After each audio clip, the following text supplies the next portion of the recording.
I got into politics while I was in high school and I campaigned throughout my senior year. It was largely inspired by the fact that my school did not require a civics course. And I realized that as a result of that, a lot of my classmates were just completely apathetic to politics in general. A moment I remember that really stuck out to me is we would say the Pledge of Allegiance every morning. And a number of my classmates, at one point, the majority in the room were sitting down. And that's their choice. But I realized that I think if they understood what makes America a great place to live, that they would decide differently.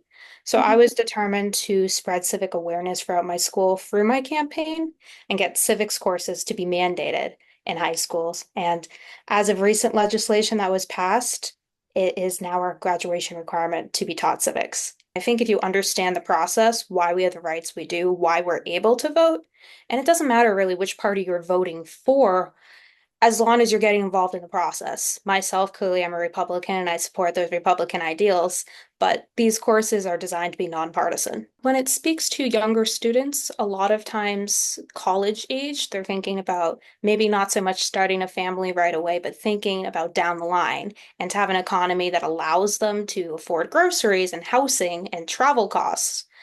And another piece of legislation I worked on and co-sponsored was related to college campuses specifically and freedom of speech to make sure those rights are protected as well. So when our students are getting an education so they can find a job in the future, they can freely express themselves. The number of young voters, I think there's a variety of different issues, but I do hear a lot that they're concerned about the polarization in politics.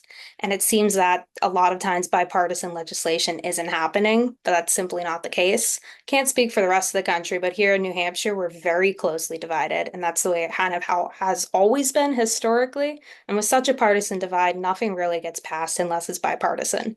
So I have a number of friends who are representatives on the other side of the aisle. We don't agree on everything, admittedly, but we can agree enough to pass quality legislation that incorporates both parties' ideas. So I'd like to empower younger people to speak out if their opinion, especially, is not, the majority opinion. Still, I think important to have those conversations.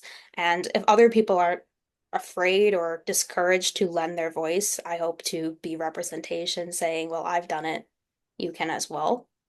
And there are conservative circles. There's always young Republicans on most campuses, as well as young Democrats. And I think a lot of times it's great when these groups meet together as well to have discussions and hear both viewpoints. And I would encourage to young conservative-minded students to learn to hear the other side, learn to converse with them.